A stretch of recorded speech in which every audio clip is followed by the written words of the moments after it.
écoutez Radio Ma'arif.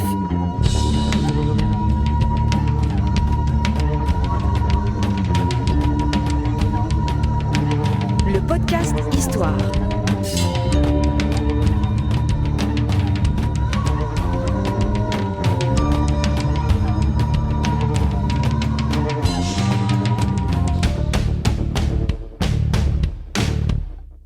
La saison 3 du podcast Histoire vous est offerte avec le soutien de Maroc Télécom. Bonjour les amis, bienvenue sur Radio Ma'arif. Nous sommes encore une fois au rendez-vous du podcast Histoire. Nous sommes à Rabat, au Conseil économique, social et environnemental avec le professeur Hassan Oulhaj. Alors, bonjour professeur, merci de nous recevoir déjà dans vos bureaux puisque vous êtes membre du bureau du CESE. Merci à vous et vous êtes les bienvenus. Et alors, on va quand même préciser que vous êtes le créateur de la filière de sciences politiques à la fac Mohamed Khamis, c'est ça? Où vous avez, à ce jour, depuis la création de cette filière, vous enseignez la philosophie. Voilà, vous êtes un professeur de philosophie, en plus d'être un professeur d'économie, mais on peut pas faire tout votre CV, sinon le podcast va être très long. Par contre, on va annoncer, on va expliquer que l'idée aujourd'hui de cette discussion est de s'intéresser à une zone de notre passé qu'on connaît très peu, très mal, ou peut-être qu'on n'a même pas envie de connaître, c'est le Maroc pré-islamique. Et c'est plus précisément les penseurs de ce Maroc, ou ce Maghreb, ou cette Mauritanie, c'est vous qui allez nous préciser comment vous voulez qu'on dise les choses, ce Maroc pré-islamique, les penseurs de cette période-là, on a l'impression c'est un grand trou noir qui a été illuminé par l'arrivée des Omeyyades, mais je vois que vous avez des livres sous les yeux et vous avez des notes également, donc on s'attend à ce que vous nous détruisiez cette idée. Oui, en effet, il faut être fidèle à la constitution du Maroc qui considère que l'identité du Maroc est plurielle, elle est composite. Évidemment, il y a deux composantes essentielles, fondamentales. Il y a la mazérité, il y a l'arabité, mais il y a beaucoup d'affluents. Il y a l'affluent hébraïque, l'affluent andalou, saharien, etc. Et donc, il faut prendre le Maroc dans sa globalité. Évidemment, les États-nations sont des organisations récentes. Ouais. Et il faut essayer, autant que cela est possible, d'éviter des anachronismes et de projeter la situation actuelle dans le passé lointain. L'islam n'existe que depuis 15 siècles, mais l'Afrique du Nord existe depuis toujours. Et elle était habitée par des habitants assez nombreux. Et il faut prendre toute l'histoire dans sa globalité. Il n'y a pas que ces habitants de l'Afrique du Nord sous l'islam. Et d'ailleurs, quand on dit l'islam, en fait, il est pluriel lui-même et qu'il y a un islam qui est propre à l'Afrique du Nord, qu'il a développé, comme il existe d'ailleurs un judaïsme qui est propre à l'Afrique du Nord, qui est différent du judaïsme biblique. Peut-être qu'on aura l'occasion de parler de cela. Et il y a un catholicisme qui a été développé en Afrique du Nord. Et on peut considérer que le catholicisme est né en Afrique du Nord. C'est notamment Saint Augustin qui a développé le catholicisme, qui a régné dans toute la chrétienté pendant plus de 1000 ans. Alors, Saint Augustin, c'est quelle période, quelle année? Comment on le date? On est au 4e et 5e siècle. Il a vécu au 4e et au 5e siècle. Il est mort en 430. Et alors, avant Saint-Augustin, il y avait Tertullien, il y avait Saint-Cyprien, il y avait Saint-Fulgence, il y avait plusieurs chefs de l'Église. Il y avait Donate, les Donatiens. Il y avait Arius, qui était à la tête d'un mouvement très important qui dominait toute l'Afrique du Nord à partir de l'Égypte. Arius était un Libyen, mais il était à Alexandrie. Et ça dominait jusqu'à l'Espagne. L'Espagne des Wisigoths était une Espagne arianite, c'est-à-dire qui ne reconnaissait pas le caractère divin de Jésus-Christ. C'est d'ailleurs la thèse qui est reprise par l'islam. Alors, attendez, vous nous avez un peu déstabilisé. Quand vous parlez de gens qui dominent des espaces, vous parlez d'une domination intellectuelle, politique, ou vous parlez de quoi exactement? Je parle de la domination, de l'influence, de l'hégémonie culturelle. Et quant à la domination politique, il est très difficile de parler de domination extérieure. Appelé, nous sommes sous l'Empire romain. D'accord, on va parler d'Apulée, mais je voudrais bien qu'on reste sur Donat, Tertullien et Saint-Augustin. Saint-Augustin qui est peut-être le nom le plus connu de cette période. Donc ce sont des Amazirs, on est d'accord? Absolument. Ces populations étaient de langue berbère influencées par une langue orientale qui est la langue de la Phénicie. Parce que quand vous dites que la chrétienté, le catholicisme, vous avez dit c'est développé en Afrique du Nord ou a démarré en Afrique du Nord? Absolument. Parce que l'idée que j'avais, moi, c'est Jésus-Christ, ensuite Rome, et de là ça part. Oui. Enfin, je suis pas très cultivé dans ce domaine-là, mais c'est comme ça que je vois la liaison. Je la fais pas du tout par chez nous. Alors, il y a le christianisme est né au sein du judaïsme, dans la région de Jérusalem. C'est là où il est né. Mais la doctrine catholique, c'est le travail de Saint-Augustin. Parce qu'il y avait plusieurs mouvements. C'était des sectes juives. Jésus-Christ était un juif. Oui, bien sûr. Et c'est dans le cadre du judaïsme qu'il y a eu cette secte-là du christianisme. Mais le développement, c'est plusieurs siècles. Et Saint-Augustin va arriver au IVe siècle. Et la doctrine catholique de la Trinité ne va être adoptée qu'en 326, c'est-à-dire au IVe siècle. 326. Et avant d'adopter cette doctrine trinitaire, il y a eu la doctrine de Arius, qui était très importante. Et le concile de Nicée en 326 a pris position pour la Trinité contre Arius. Et donc Arius a été vaincu, et c'est à partir de là qu'est né le catholicisme trinitaire, qui considère que Dieu, c'est trois personnes, et que Jésus-Christ, c'est le Fils de Dieu, et c'est Dieu lui-même, le Seigneur. Et toute la doctrine qui va être développée, ça sera sous la plume de Saint-Augustin, l'évêque d'Hippone. D'accord, donc on peut dire qu'entre Arius et Saint-Augustin, la doctrine de Saint-Augustin qui est celle d'aujourd'hui en fait, c'est la doctrine catholique, oui. Et la doctrine d'Arius qui a été déboutée par les ecclésiastiques. Absolument, voilà. Oui. Mais ce sont deux Amazirs. Absolument. Voilà. Donc il y avait des débats théologiques, enfin en tout cas même je ne sais pas s'ils ont vécu à la même période ou. Non, voilà. Arius, c'était avant. Bien sûr, Arius a été vaincu en 326. Sa doctrine a été vaincue et ses livres ont été détruits physiquement. D'accord. Mais l'influence, elle va rester en Espagne jusqu'à l'arrivée de l'islam. Les Wisigoths, j'ai dit qu'ils étaient arianites. Et ils allaient faire appel à Tariq ibn Ziyad et compagnie pour les soutenir. Tariq ibn Ziyad est allé en Espagne avec les barques du gouverneur de Ceuta. Oui, Julien. Alors comment expliquer cela ? Vous savez, non, déjà il y a un problème sur les noms. Vous savez, quand on parle d'Augustin par exemple, on a beaucoup de mal à l'ancrer dans notre géographie. C'est parce qu'on considère que les noms musulmans sont les noms naturels de cette région. Ça n'a pas toujours été comme ça. Non, mais même il y a une question de langue, parce que vous dites Augustin. C'est probablement pas comme ça qu'il le disait. Ça a été latinisé. Ouais. Ça a été latinisé et c'est normal. Quand vous avez des noms qui n'entrent pas dans les moules d'une langue, on a tendance à les modifier. Regardez, Jacob, Jacob, c'est prononcé Jacob. Et puis c'est devenu chez les Français Jacques. Jacques n'a plus de relation avec Jacob qui a vécu en Palestine. Oui, bien sûr, mais en même temps... c'est qu'on change... Ouais.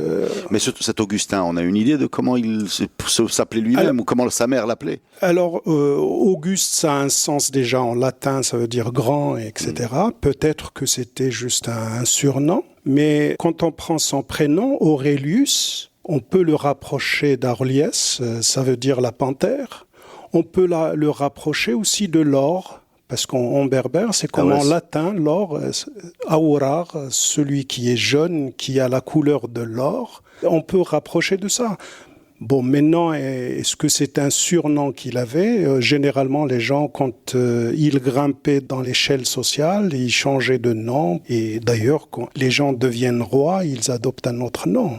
Et tous les papes, ils ont changé de nom. Oui, même, alors parenthèse, même les rois, par exemple, Almohad, tels qu'on les connaît, les Yacoub, Youssef Yacoub, etc., c'est des titres, c'est pas leur nom, en fait. Absolument. Voilà, c'est des historiens qui... Alors, quand on dit Augustin, Ça sonne effectivement latin et peut-être que c'est tout simplement pour dire qu'il était Auguste. Alors Auguste, c'est beaucoup plus grand que Augustin. Augustin, c'est un peu le fils de Auguste. C'est le petit grand. Voilà. Donc peut-être comparé à l'empereur de Rome, et c'est le petit empereur Augustin. Peut-être que c'est ça que ça signifiait.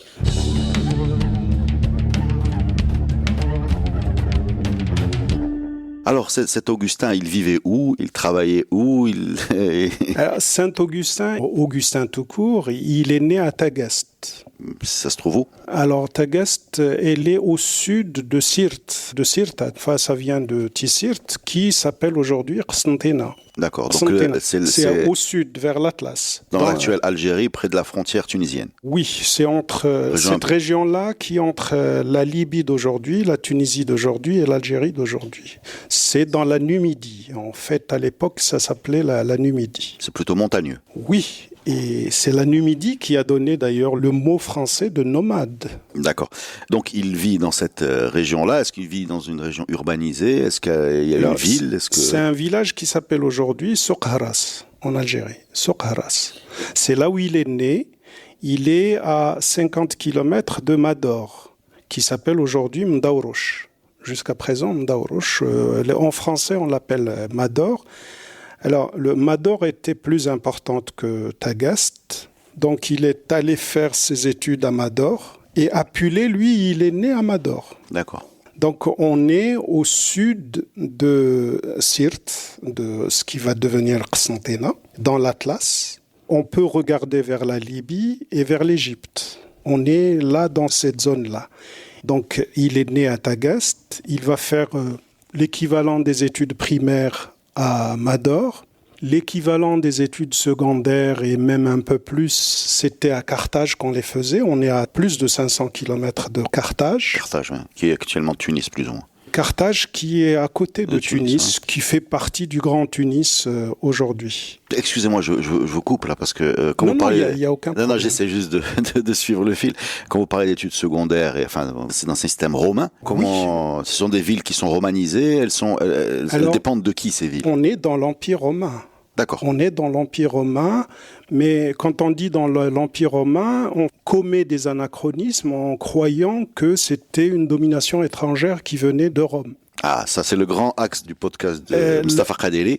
Absolument. L'Afrique du Nord faisait partie de cet empire et elle était centrale sur le plan agricole et sur le plan politique. Et il y avait des Libyens qui étaient à la tête de l'Empire romain. Vous avez des exemples? Alors, le Victor Ier. Donc Victor Ier est un empereur romain?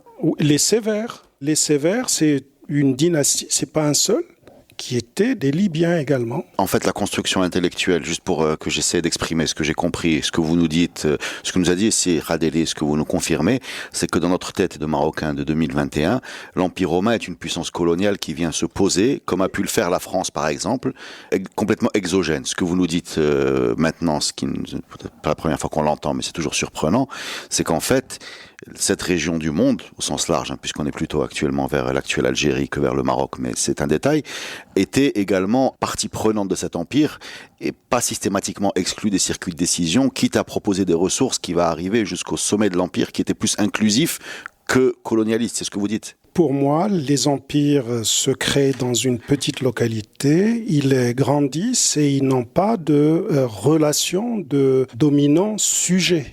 Même si le mot domination vient du latin et de dominus, etc.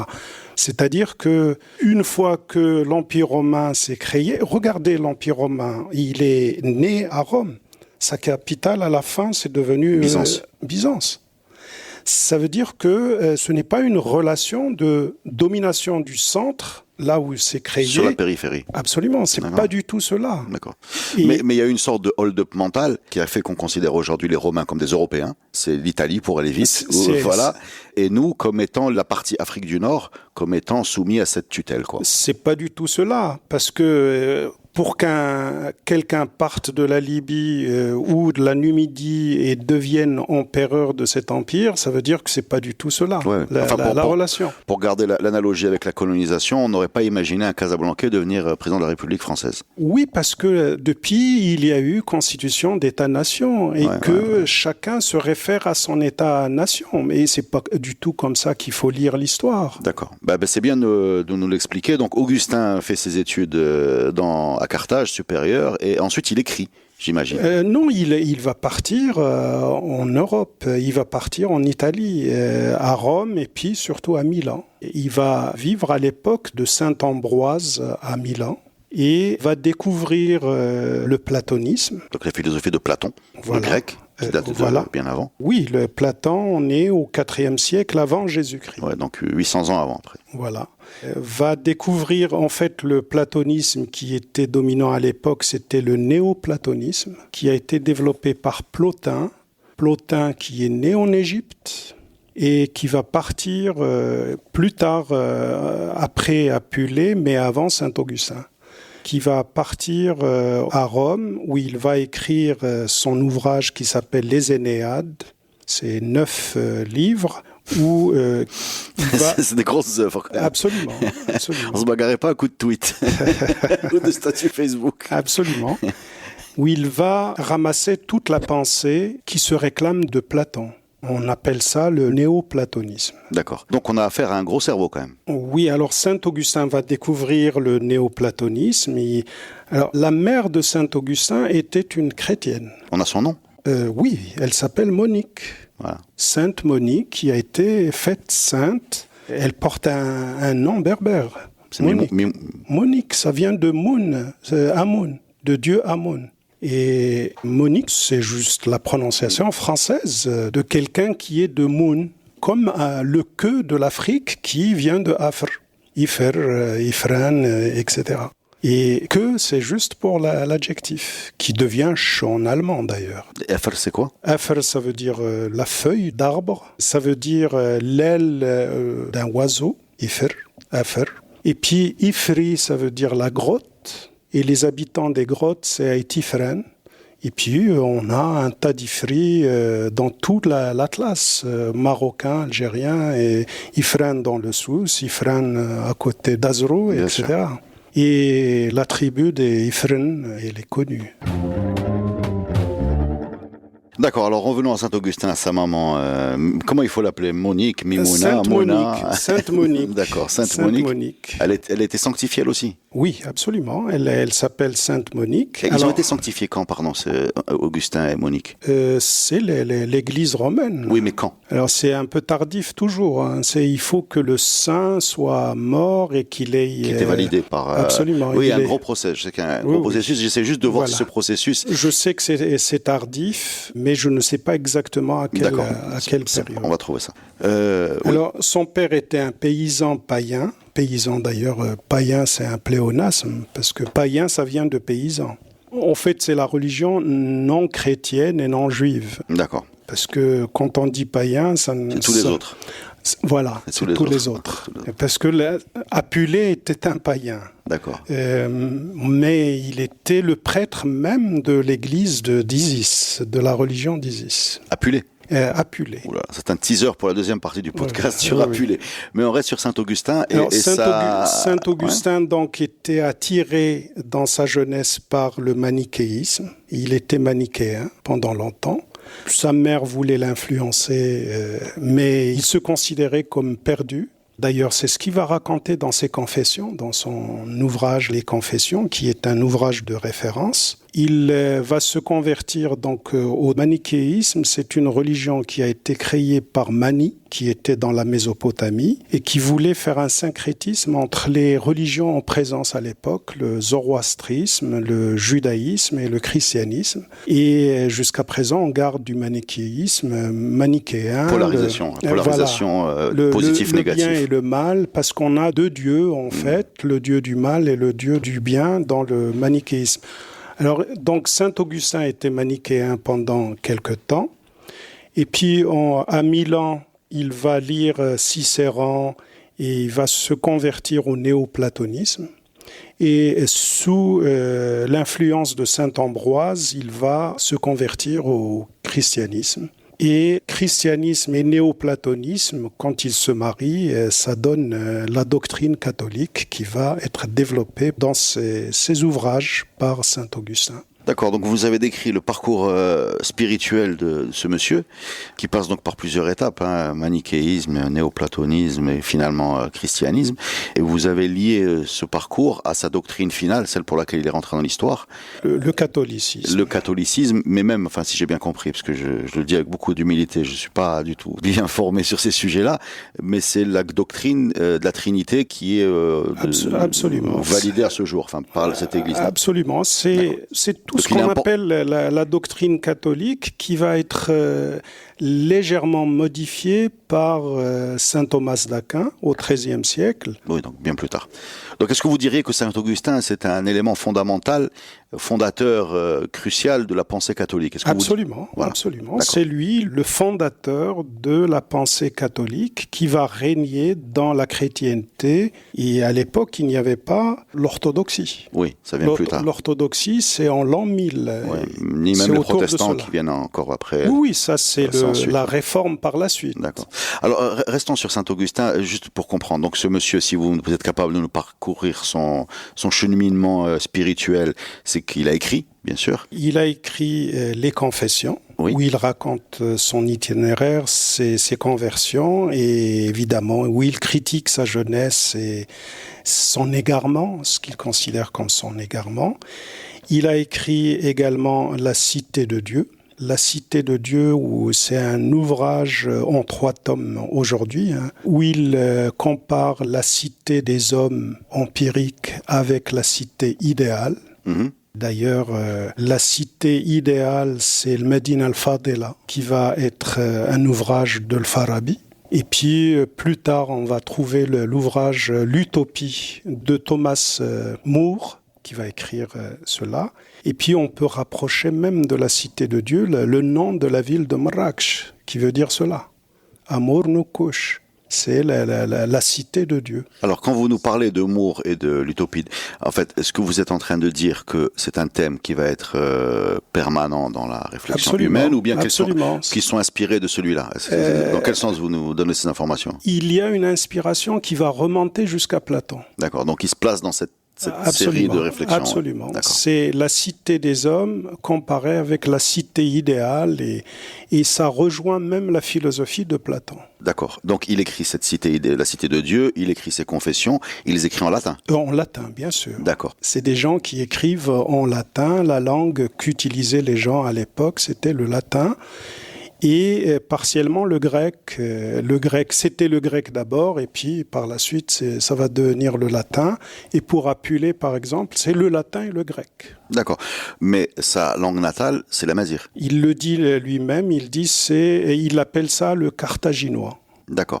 Alors moi j'ai une question très très simple. Quand ces gens-là écrivaient à l'époque, évidemment il n'y a aucun système d'impression ou de duplication de masse, oui. Donc on écrit à la main, et il y a des gens qui copient un peu ce qu'on écrit. Les copistes. Voilà. Ces livres, ils vont où? Alors, est-ce que c'est une élite de l'élite de l'élite? Est-ce que ça se distribue dans les cours? Est-ce que ça s'achète? Est-ce que ça se...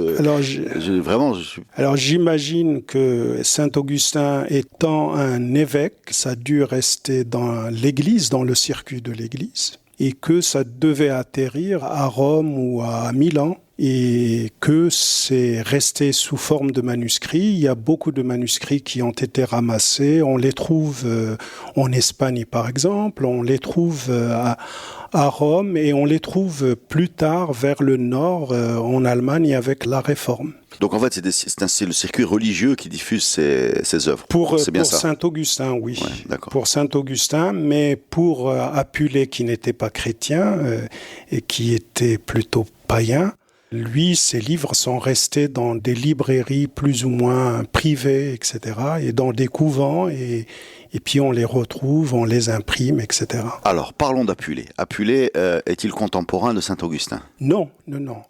Apulée a vécu bien avant. Il a vécu au IIe siècle après Jésus-Christ. D'accord. Il devait être né vers 124, 120. On ne sait pas exactement la date. Mais est-ce qu'on connaît le lieu? Bien sûr, il est né à Mador, c'est à 50 km, 40 km de Tagaste. Donc on a quand même... Ils sont nés dans l'Atlas. D'accord. Il est né dans la Numidie comme Saint-Augustin. Alors comment se déroule son parcours à Pulé? Même question que Augustin, est-ce que vous avez une idée déjà de ce que pouvait être son nom local? Alors il s'appelle Lucius. C'est le prénom qui est resté. Alors attendez, pour la terminaison ouche, elle est restée jusqu'à présent chez nous. Hamdouche, il est resté.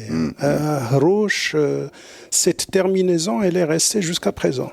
D'accord. Le petit de l'âne en berbère, jusqu'à présent, ça se dit Asnous. Asnous, et prononcer le S, ça devient Asnouch. Et toutes ces terminaisons latines en ous sont restées en berbère. Alors, il s'appelle Lucius. Alors, pour Apulé, on peut rapprocher de Aphulus, le poussin. En fait, ça veut dire la poule. Polos, c'est la poule et la famille des Galinés.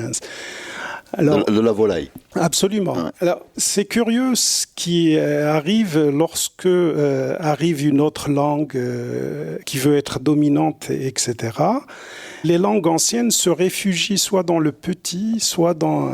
Regardez ce qui est arrivé à Flus, qui devient le petit de la poule. Regardez ce qui est arrivé à Snus.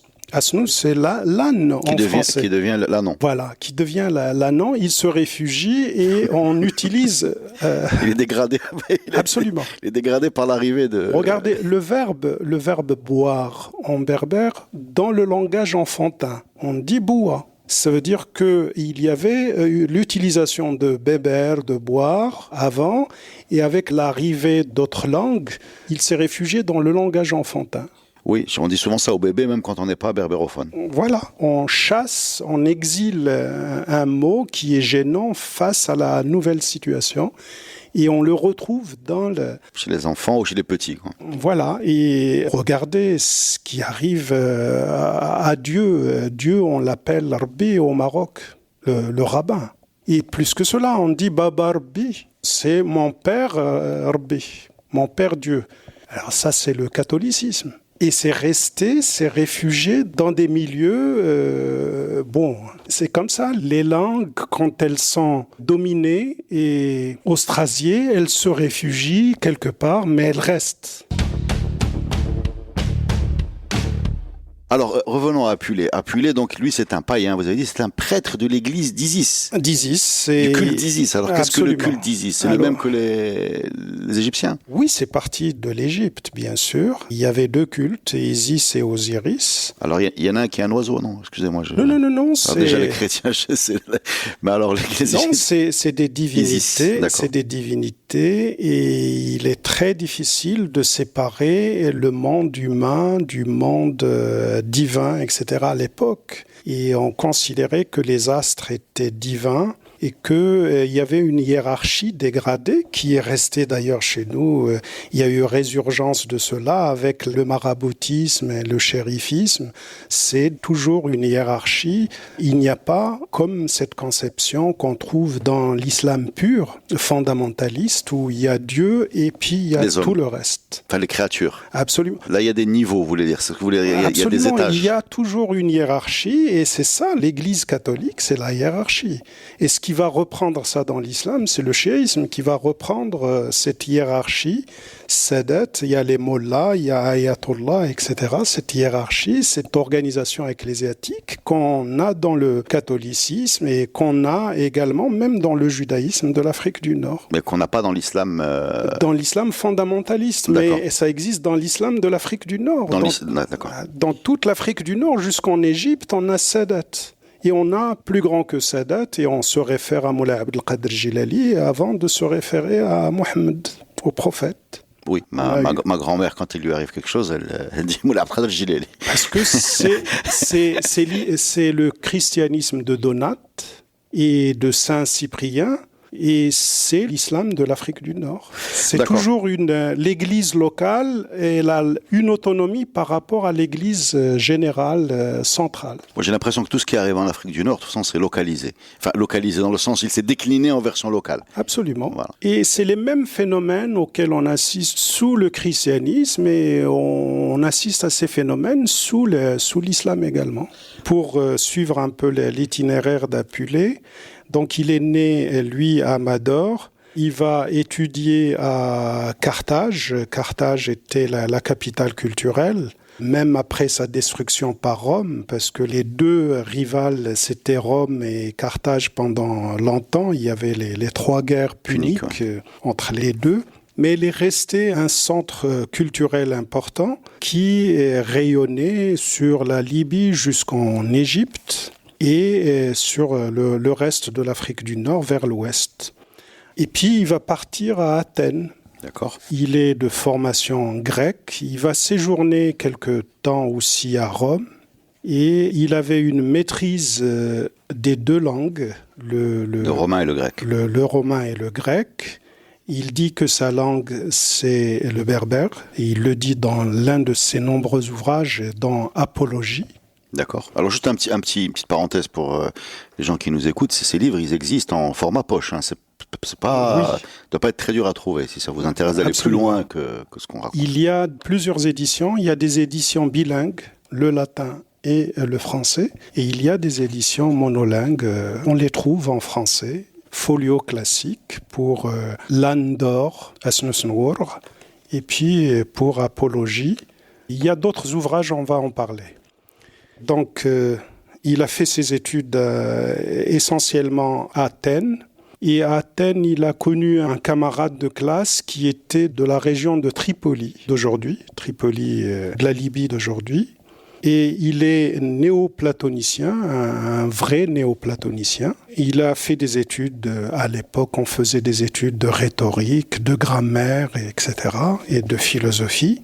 Et il a vécu chez une femme qu'il appelait sa tante, mais qui n'avait rien à voir avec sa tante réelle.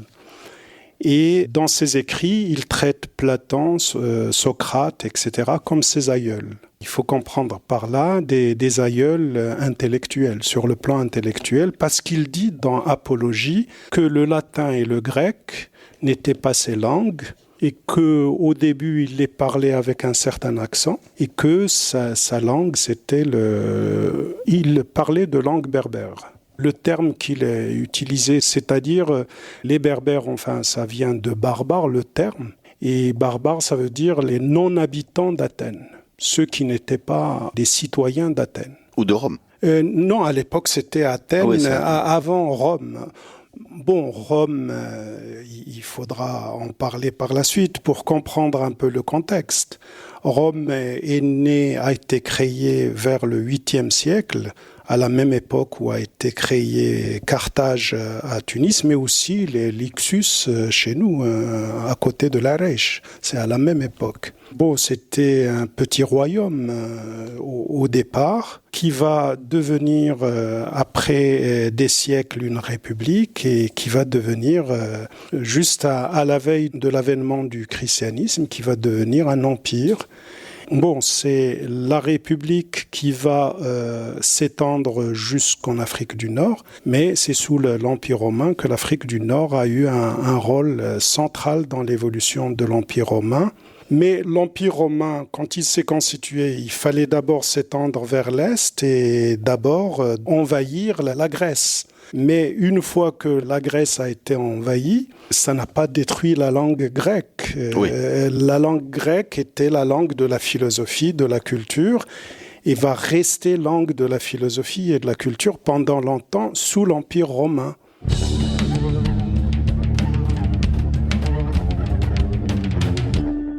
Donc Apulé est néoplatonicien. Il est néoplatonicien. Il parle très bien le grec. Il parle le grec, il parle le latin. Il donnait des conférences. Alors son travail, il était avocat. Il était rhéteur de la rhétorique. Il faisait des conférences à Carthage et ailleurs. Il a écrit beaucoup d'ouvrages. Il a écrit Apologie, qui est une plaidoirie. On va en parler parce que c'est très important.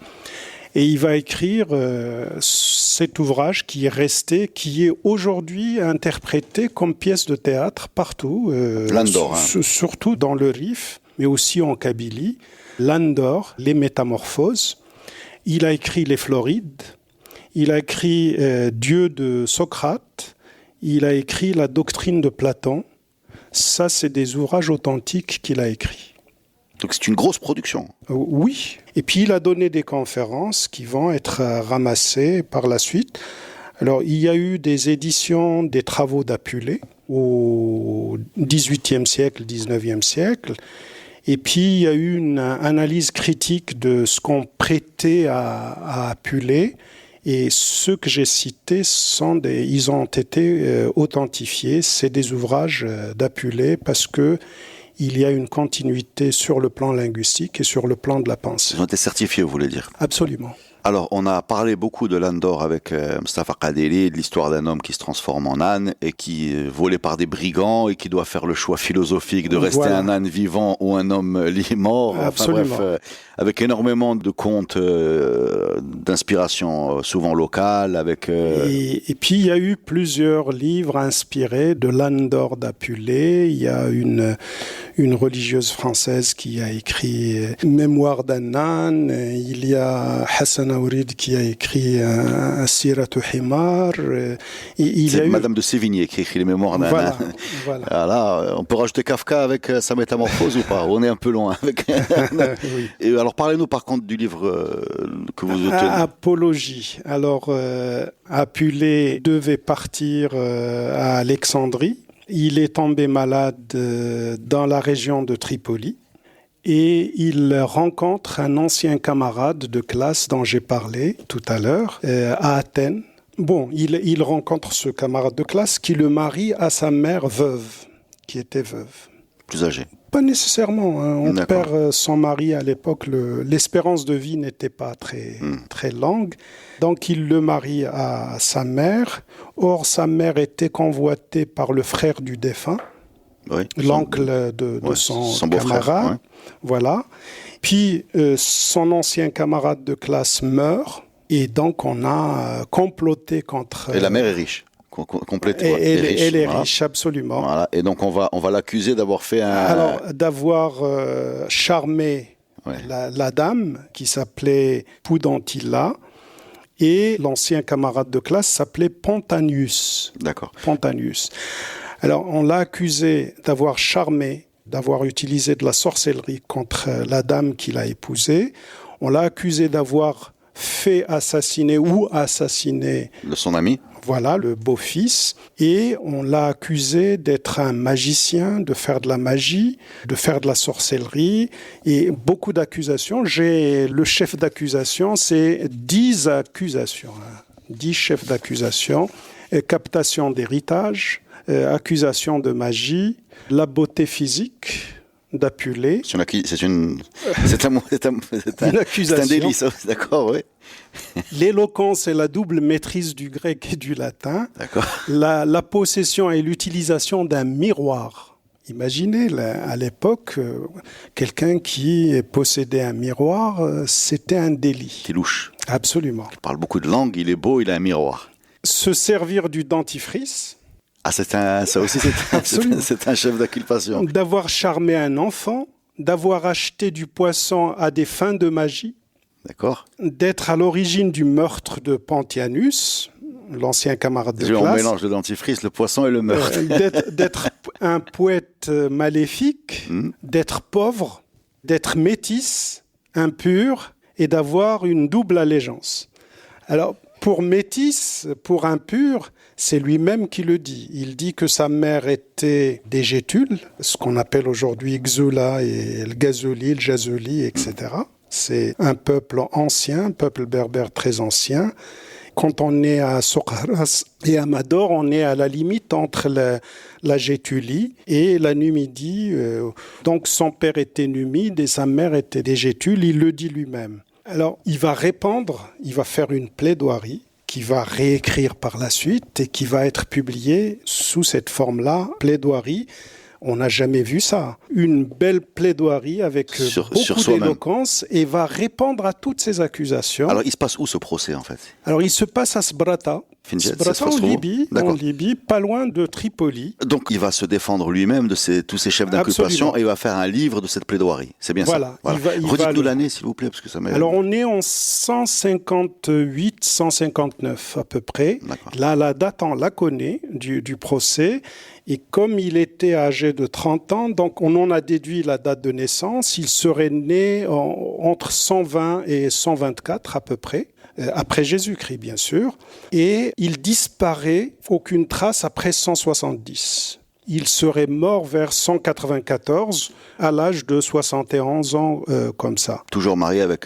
Alors, il va être acquitté après le procès. Et le procès a été conduit par les autorités, le représentant de Rome en Afrique du Nord, c'est lui qui va conduire le procès. Et donc il s'adressait aux Romains qui étaient au tribunal, qui étaient ses juges, etc. Et il va se moquer de ses accusateurs, l'oncle de son ancien camarade de classe, et il va se défendre de manière merveilleuse et il va étaler toute sa connaissance. C'est quelqu'un qui se vantait d'être une merveille. Et ce n'est pas pour rien... Donc c'est un ego trip, on dit aujourd'hui en rap. Mais il faut dire qu'il a eu droit de 100 vivants à 4 statues. Statues en hommage à Apulée. Ah, des statues physiques, d'accord. Absolument. D'accord. On a érigé une statue à Mador, en son honneur, une statue à Carthage, et il a eu droit à 2 statues érigées en son nom, en hommage à lui, en Grèce, à Athènes. Est-ce qu'il y en a encore de visibles, ces statues? Alors, ces statues, on a encore des traces, on les a retrouvées. Et ce qui est écrit dessus, par exemple, la statue de Mador, on sait qu'il est écrit que c'était un grand prêtre platonicien. Juste pour régler ce problème d'Isis qui me reste en tête. Oui. Donc, il est prêtre d'Isis ou de platonicien? Alors, il faut comprendre... C'est juste une parenthèse. Hein. Oui, il faut comprendre l'importance du platonisme.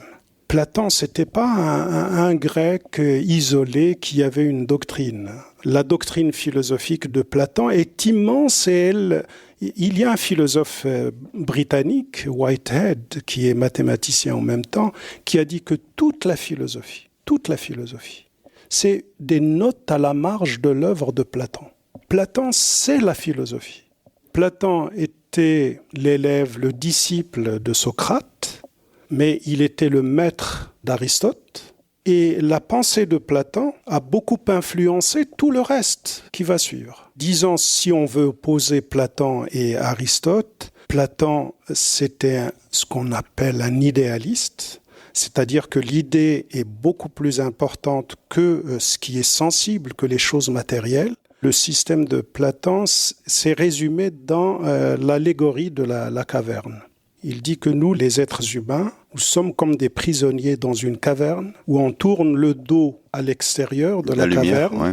Et que la lumière se projetait, les ombres des gens qui bougeaient dans la réalité, se projetaient sur les parois de la caverne et que ce qu'on voit, c'est uniquement les ombres et on ne voit pas la réalité. La réalité est à l'extérieur de la caverne. Donc ce qu'on voit, c'est uniquement des ombres et c'est pas ça la réalité, et que la réalité est idéale, c'est des idées qui sont réelles. Il dit que ce qui est intelligible, c'est ce qui n'est pas visible, c'est ce qui n'est pas palpable, ce qui n'est pas matériel, et que ce qui est matériel, c'est uniquement des ombres, et que c'est pas ça la réalité. La réalité, c'est des idées, et seuls les gens qui quittent la caverne et qui connaissent une ascension, qui peuvent découvrir la réalité, la vérité, et que la vérité et la bonté, c'est la même chose, et que Alors, toute cette pensée qui va être incarnée par le catholicisme, qui va être développée par saint Augustin. Et le mépris de la réalité matérielle, de ce qui est sensible, c'est tout Platon qu'on va retrouver même dans le catholicisme. Heureux sont les pauvres, et les pauvres sont plus proches de Dieu. Donc, Platon, c'est pas un auteur singulier qui a fait son temps. Non, c'est toute la philosophie. C'est une église. Énormément, oui, parce qu'il y a une religion qui dérive du platonisme. Alors, évidemment, il faut lier la Grèce et l'Égypte et l'Afrique du Nord. Il faut les lier et il y a un mouvement de Noirs américains qui ont écrit que pour eux, toute la philosophie grecque n'est qu'un patrimoine africain volé. Dans le titre de l'ouvrage, c'est écrit « stolen », c'est volé. C'est du patrimoine égyptien volé. Platon a séjourné en Afrique. Il avait un ami mathématicien à Cérène, la Cyrénaïque, qui est devenue à peu près Benrazi, la région de Benrazi d'aujourd'hui. Cyrène a fait partie de la civilisation grecque et c'est toute la culture de Cyrène, tout le patrimoine de Cyrène est parti vers l'Est pour constituer Alexandrie, qui a été fondée par Alexandre le Grand en 332, avant Jésus-Christ. Donc il est très difficile de séparer Platon de l'Afrique et de l'Égypte et de cette pensée qui circulait. Absolument. Et puis, il y a Pythagore, qui est un immense philosophe, qui a beaucoup influencé Platon. Et puis, il y a tout cela baigne dans l'Égypte. Thalès, au VIe siècle avant Jésus-Christ, il a visité l'Égypte et il a beaucoup emprunté à l'Égypte. Et l'Égypte est en Afrique du Nord. Et pour les archéologues, toute la civilisation égyptienne est partie du Sahara, du désert. Donc c'est lié à l'Afrique du Nord. Et il ne faut pas oublier que l'oracle le plus important d'Amon se trouve dans une oasis qui jusqu'à présent parle berbère. Jusqu'à présent, c'est Siwa. Et Alexandre le Grand, quand il est venu conquérir l'Égypte, il est allé consulter l'oracle d'Amon à Siwa. Alors, il ne faut pas isoler Platon de l'Afrique et... Non, c'est-à-dire qu'on a tendance, on a beau faire l'effort intellectuel de se dire qu'il ne faut pas se projeter avec notre réalité présente dans le passé, mais c'est quelque chose qui est concrètement très difficile à faire quand on grandit dans ce siècle où on est dans vraiment deux mondes séparés, deux continents, deux religions, ou avec même une impossibilité, une difficulté à voyager. On peut pas ne pas se référer à nos conditions, quoi. Oui, mais il faut le faire. Absolument. Voilà, il faut le faire. Non, mais revenons à les idées circulaient. Non, les personnes aussi, les personnes. Absolument. Ouais. Et il n'y avait pas de passeport pour aller à Athènes. Ni de visa. Absolument. Je disais cela pour dire que Platon croyait en la vie dans l'au-delà. Il avait une certaine religion qui préfigure la religion chrétienne.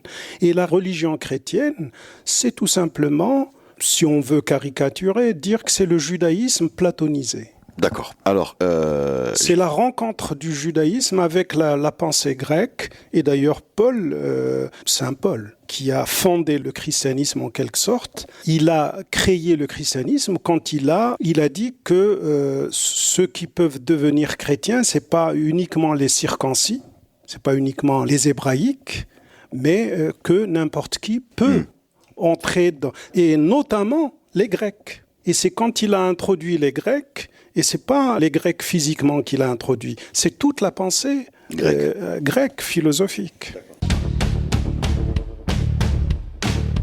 On parle de Apulée, qui a 4 statues à son effigie, des livres qui sont arrivés jusqu'à nous.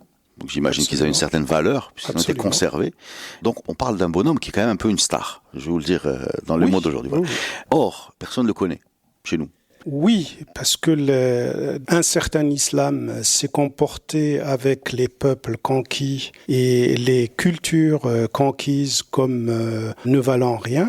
Évidemment, tout cela a été effacé. Et pratiquement, oui. Mais est-ce qu'il y a eu une volonté d'effacer physiquement, j'ai envie de dire, les traces de son œuvre, ou bien c'est juste la mémoire qu'il a isolée dans un coin un peu obscur, comme tout ce qui précédait l'arrivée de l'islam, Il y a cette volonté chez certains, en tout cas certains courants de l'islam qui considèrent pas l'islam lui-même, parce que l'islam, il se réfère à ce qu'il y avait avant, mais très vite s'est développé le concept de l'jahiliya pour dire qu'avant, il n'y avait que l'ignorance et que la connaissance et la lumière va naître avec l'islam. Ce qui n'est pas du tout la thèse officielle du Coran au début. Mais très vite, cela a été...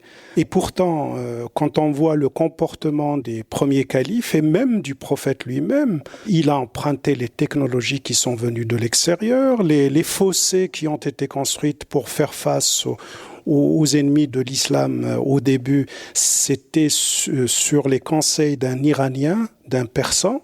L'organisation de l'administration, les registres et la mémoire de l'administration et tout ça, c'est un autre Persan, Salman al-Farisi, qui a conseillé à Omar ibn al-Khattab. Donc il n'y a pas table rase dans l'islam à ses débuts. Mais par la suite va se développer l'idée que Jibba ma qablahu, il a tout effacé, ce qui l'a précédé, qu'il n'y avait rien, qu'il n'y avait que l'ignorance et que l'islam, c'est la lumière et il n'y avait rien avant lui. Est-ce que vous pensez qu'on aurait à gagner à s'intéresser à... Je pense que oui, et c'est une obligation juridique maintenant, avec la reconnaissance de la pluralité de l'identité du Maroc, et que nous devons nous intéresser au judaïsme, nous devons nous intéresser à la pensée païenne, entre guillemets, parce que c'est la pensée des gens. Et quand on parle d'Hérode, c'est bien avant toutes ces histoires-là du Moyen-Orient. Moi, j'ai une question sur les chrétiens, les catholiques. Oui. Il y avait des Marocains juifs, évidemment, il y en a encore. Et il n'y a plus de Marocains chrétiens, à part des gens qui font un parcours individuel, récent. Oui. Mais il n'y a pas une persistance de cette communauté, alors que, si j'ai bien compris, jusqu'aux Almohades, on avait encore un système de taxation qui les incluait, donc ils étaient encore là. Et plus tard, à l'époque d'Ibn Khaldoun, il parlait d'un royaume chrétien dans le Tafil al-Tarisani. Alors pourquoi ils ont disparu ? D'abord, il y a eu les actions politiques, les Almohades, toutes les dynasties qui se sont succédés se sont attaqués à ceux qui n'étaient pas musulmans. Mais oui, mais les Marocains juifs sont restés juifs. Enfin, peut-être pas tous, ou j'en sais rien. Mais en tout cas, il y en a, ils ont fait perdurer cette tradition alors que celle des chrétiens a disparu. J'ai pas de réponse.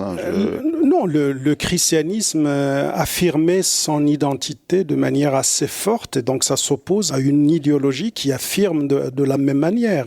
Par contre, le judaïsme, il a tendance, dès le début, quand ils ont compris... en 167 avant Jésus-Christ, quand Rome a conquis Jérusalem, il y avait un mouvement de résistance à Rome et qui refusait d'être hellénisé et puis dominé par Rome.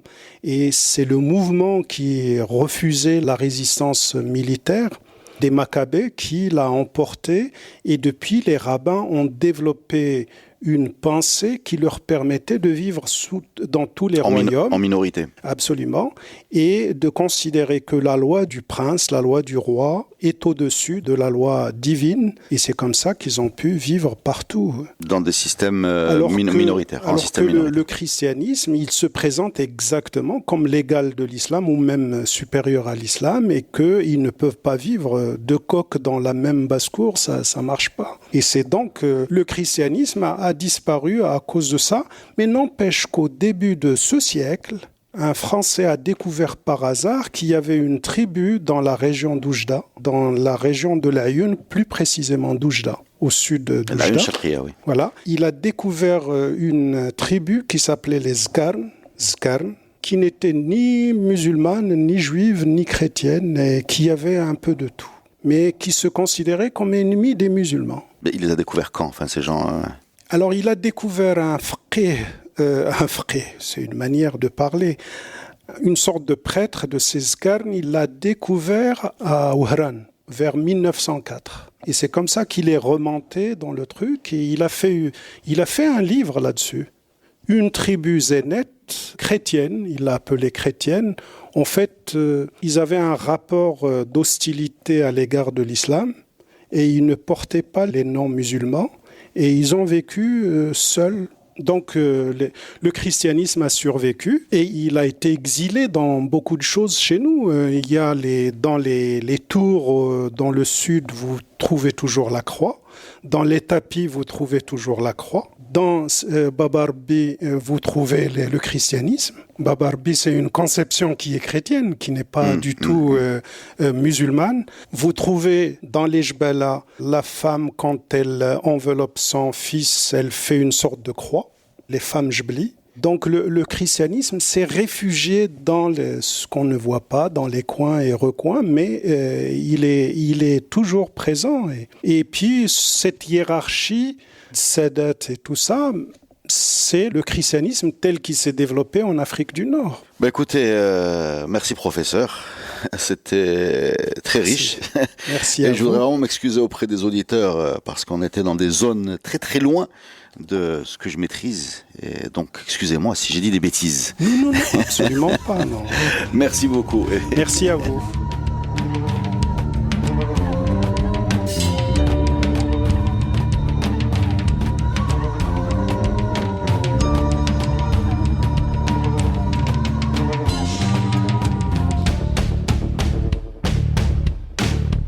La saison 3 du podcast Histoire vous est offerte avec le soutien de Maroc Télécom. Maroc Télécom, un monde nouveau vous appelle.